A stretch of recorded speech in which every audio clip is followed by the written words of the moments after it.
ఈ formula car రేసులో దర్యాప్తు ముమ్మరం చేయనున్నారు అధికారులు.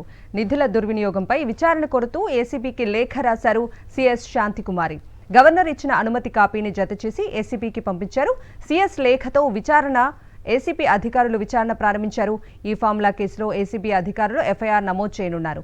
ఏ క్షణమైనా కేసు నమోదు చేసే అవకాశం ఉంది. కేసు నమోదు అనంతరం నిందితులకు నోటీసులు జారీ చేసి విచారించనున్నారు. ఏసీబీ ఐఏఎస్ అరవింద్ కుమార్ పాత్రపై ఇప్పటికే వివరాలు సేకరించిన ఏసీబీ మాజీ మంత్రి కేటీఆర్ పాత్రపైన దర్యాప్తు ముమ్మరం చేసింది. ఈ ఫార్ములా కార్ కేసుకు సంబంధించిన పూర్తి అప్డేట్స్ ని మా ప్రతినిధి వాసు లైవ్ లో అందిస్తారు. వాసు,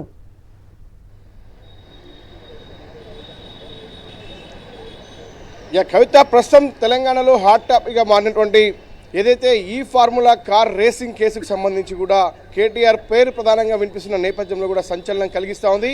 ఇక ఈ కేసు విచారణకు సంబంధించి ఇప్పటికే ఏసీబీకి క్లియరెన్స్ వచ్చింది. ఇప్పటికే ప్రభుత్వం గవర్నర్ లేఖ రాసిన నేపథ్యంలో కూడా గవర్నర్ ఆమోదం తెలుపుతూ ఇప్పటికే సీఎస్కు లేఖ పంపింది. సీఎస్ కూడా విచారణకు ఆదేశిస్తూ కూడా ఏసీబీకి లేఖ పంపిన నేపథ్యంలో ఏ క్షణమైనా ఎఫ్ఐఆర్ నమోదు చేసి నోటీసులు జారీ చేసే అవకాశం కనిపిస్తుంది.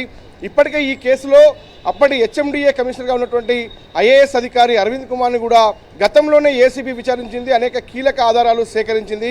అయితే ప్రధానంగా కూడా 2024కు సంబంధించి జరగాల్సినటువంటి ఈ ఫార్ములా కార్ రేసింగ్ సంబంధించి 55 కోట్ల రూపాయలు విదేశీ సంస్థకు చెల్లించిన నేపథ్యంలో కూడా ఆర్బీఎల్ నామ్స్కు విరుద్ధంగా కూడా ఎక్కడ ప్రభుత్వ ఆమోదం లేకుండానే ఆ డబ్బులు చెల్లించారన్న అంశానికి సంబంధించి కూడా ప్రస్తుతం తాజా కాంగ్రెస్ ప్రభుత్వం విచారణకు ఆదేశించింది.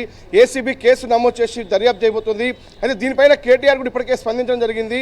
ఎందుకంటే ఈ యొక్క డబ్బుల చెల్లింపు సంబంధించి హైదరాబాద్ బ్రాండ్ ఇమేజ్ను కాపాడడం, దాదాపు 700 కోట్ల రూపాయల ఆదాయం కూడా వచ్చిన అంశాన్ని ఆయన ప్రస్తావించారు. విచారణ ఎదుర్కోవడానికి సిద్ధంగా ఉంటారు. కాబట్టి ఏసీబీ ఏ క్షణమైనా కేసు నమోదు చేసి దర్యాప్తు ప్రారంభించే అవకాశాలు కనిపిస్తూ ఉన్నాయి. Kavitha. Okay Vasu, thank you.